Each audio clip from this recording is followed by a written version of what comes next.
Let's jump right into it. Childhood's End by Arthur C. Clarke, a science fiction classic.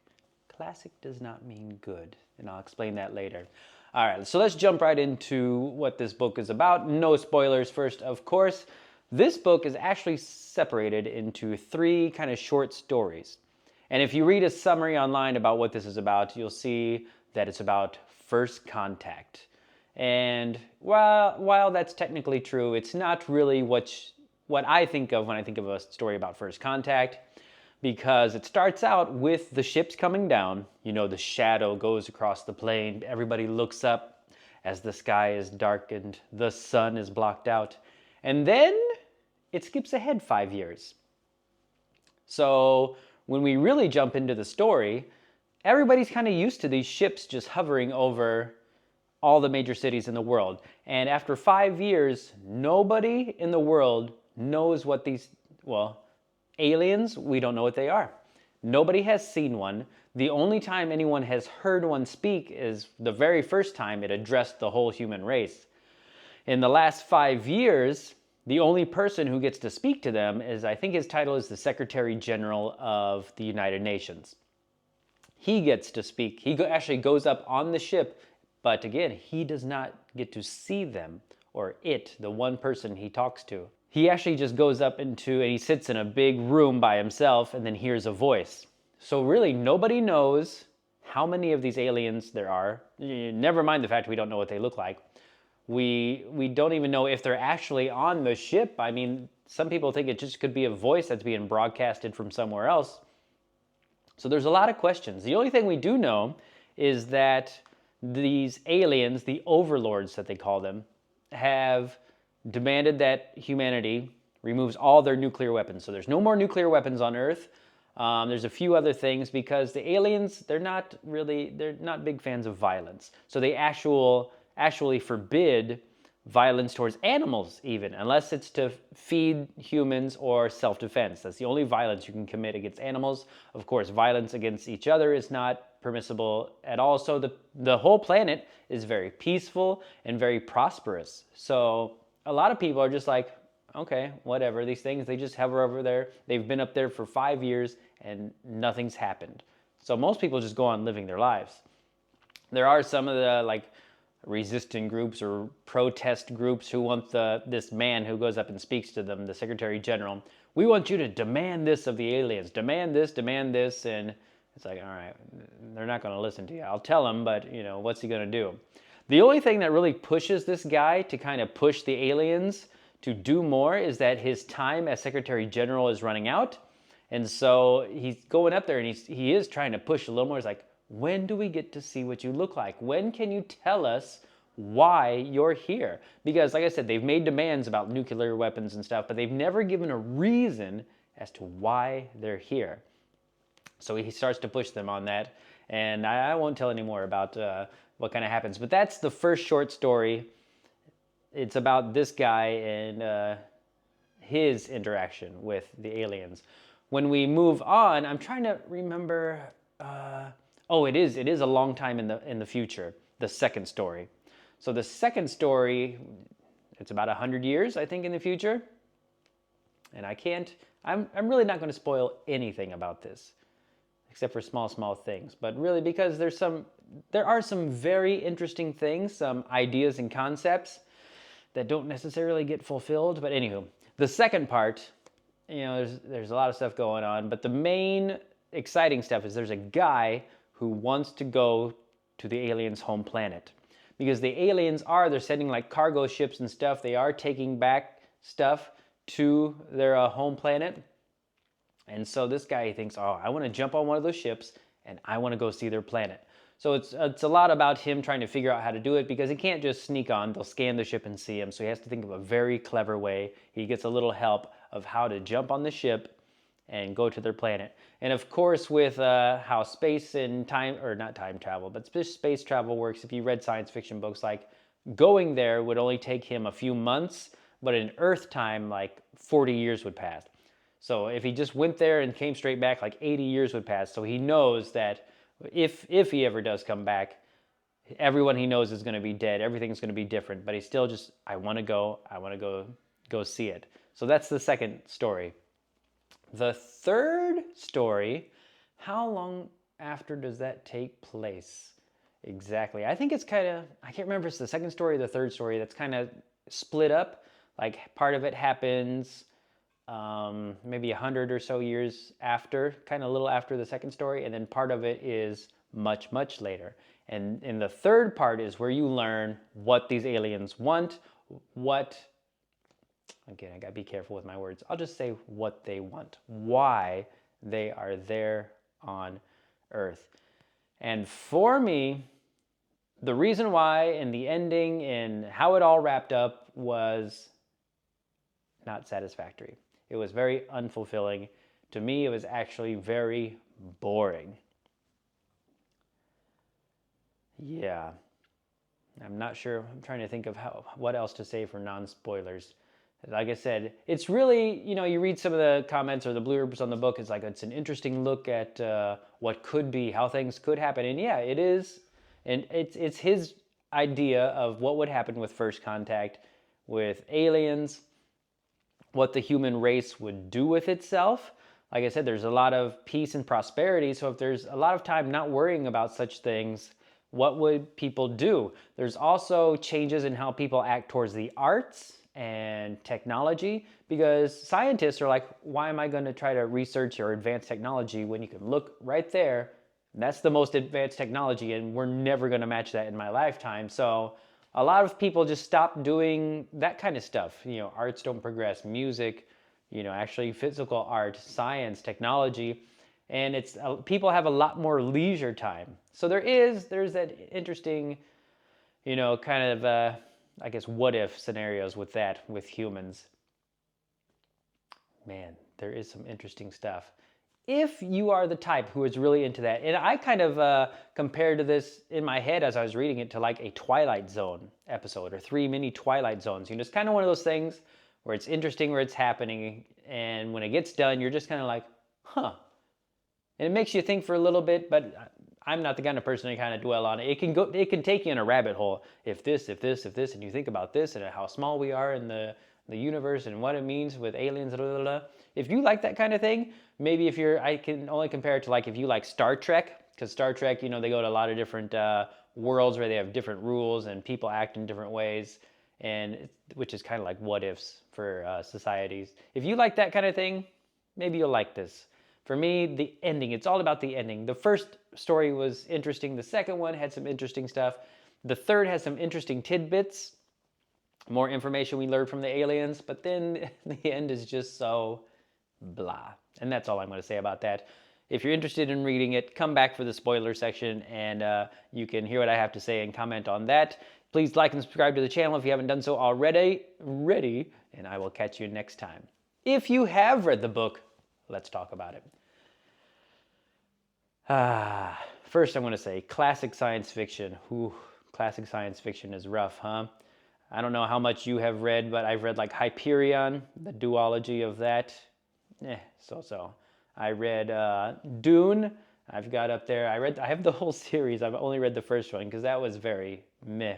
I read, actually, Battlefield Earth was all right. The first half of Battlefield Earth was pretty decent. So, again, classic science fiction. I've got to stop. I read the summary and I saw it was about first contact. I was like, oh, okay, that could be interesting. And it didn't turn out because we don't get the fun, interesting part of like the human reaction immediately. We don't get the ships hovering or what happens to society, people all over the world. What happens? We don't get that. We just jump to 5 years in the future where most people, since nothing has happened, most people are just like, whatever. Life is normal. So that was a little disappointing. We obviously don't get the real first contact part until the second story. But I thought the first one was interesting, when he gets kidnapped and the orbs are following him and they chase him, and the whole thing with trying to, he's going to shine the light and see what they look like. It was going somewhere, and then it kind of didn't, right? It was just like, poof, now he's 90 years old. A reporter finds him, he wants to talk about it. We get a little, him remembering what happened when he tried that. But in the end, it was just kind of, kind of poofed out into nothing. The second one, where they come out and we first get to see him, and you get to see why he said, "You're not ready to see us. Society has to progress, a lot of things have to change, and you're going to wait 100 years to see us because you're just not ready." And that kind of made me think, it's like, if today they were revealed to us, would we kind of be in that midsection? Like maybe we're at the 50-year point where a lot of people would freak out if they saw the devil come walking out of a spaceship. He came walking out and started describing him, and I was just like, no, no. And I was like, that is crazy. That's a good idea. A very interesting way to have aliens look. That was pretty cool. And so I'm thinking, today, could people handle it? I think a lot of people could handle it. Probably most people still not. So I think we would still be 50, if not 100 years, till people could handle the devil walking out of a spaceship and all his compatriots being the devil or looking like the devil. While I'm on that, I might as well go into talk about I told you there were interesting concepts in that whole thing, how they had come down to observe humans before, and people had seen them and freaked out. But not because the reason you would think, because we would think, oh, of course, they look like the devil. People from thousands of years ago would think he's the devil. And it's like, no, they actually freaked out because they had premonitions. These kind of, there's a lot of talk, this kind of stuff that goes over my head about the subconscious, and they were so interested in ghosts and the paranormal and all that kind of stuff. But they talked about how there was like this group premonition of these things that we think look like the devil. These things, they were seeing the future, how it would lead to the destruction of man, destruction of the earth. And so that's why we have all these ancient drawings and pictures of the devil. It's because they were seeing the future. We thought they were talking about something in the past. So that was really interesting. And there could be a whole book about how that would work out. So that was probably the most interesting thing in the book for me. When they're reading all the stuff that the one overlord they're reading up on psychology and all that kind of stuff, paranormal and all their experiences. Did that go anywhere? Did I miss something? They're trying to determine the psyche of humans, or maybe it's for the powers, right? Because when the kids get infected, and it's this like hive mind kind of mentality, just amoeba thing, I still don't understand why they're so, them in particular, unless they're trying to learn about human psychology and to understand the overmind better. That's what it's called, right? The overmind. I just don't know, because the overlords really were just like lackeys, right? It's just their daily job. Oh, well, we got to go to this planet and wait for them to evolve or have this genetic mutation happen. So in the end, that's another reason why I was kind of like bleh, because it's just like their daily job. I got to go to work. All right, see you, honey. I'm going to this planet to watch them for a while. Oh, yeah, they all turned into amoebas and the Earth blew up. And he kind of turns around and is like, all right, next job. It's like, what? Even Jan at the end sitting there's like, well, this is what's happening and stuff is floating off the earth and blah, blah, blah, blah, blah, blah, blah. And then the core went poof. And that's just the end. And it was just kind of like, okay, all right. I don't know. It was all a little weird for me. And the part of Jan going to their planet, I guess, was a little interesting. His observations about how it's such a foreign place, a people or a race that doesn't have to walk anywhere, doesn't need vehicles that move by normal terrain, buses, cars. They can just fly anywhere. So the city looks completely different. And I thought another interesting thing was he talked about there's no reference point. When we think of the future or alien planets, you kind of think of it as in our own mind that you could look at buildings or places and see that's a supermarket. That's where they go for food. That's a bank. That's a place for entertainment. That's a place for shopping. But he said it's like there's no reference. You just look out and you're like, what is what? And that would be freaky. And that's what he said kind of freaked him out. It's like there's just no way to understand or know where you are in the city or what kind of section you're in the city. That was interesting too. The overmind thing I didn't really know. Like I said, maybe that's why these classical science fiction things don't sit with me. Maybe it's just too much to try to pull out of my brain and understand. So I didn't put too much effort into trying to understand. It was just like, okay, that's what this is. Whatever. Let's see where this goes. So first part was interesting. I thought that could have been a whole book just following that guy. I would have found that really interesting.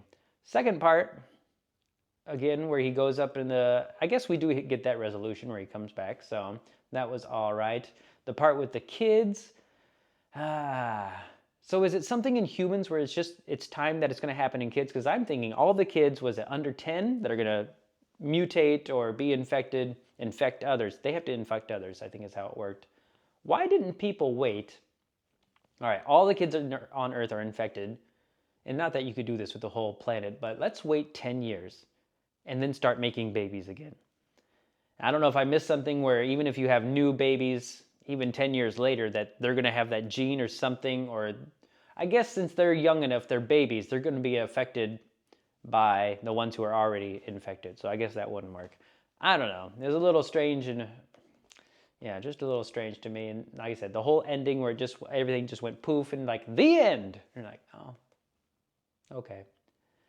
But I guess it is just his vision, his idea of what could happen, his what if scenario of a first contact and aliens and the universe, the overall workings of the universe. So I don't know.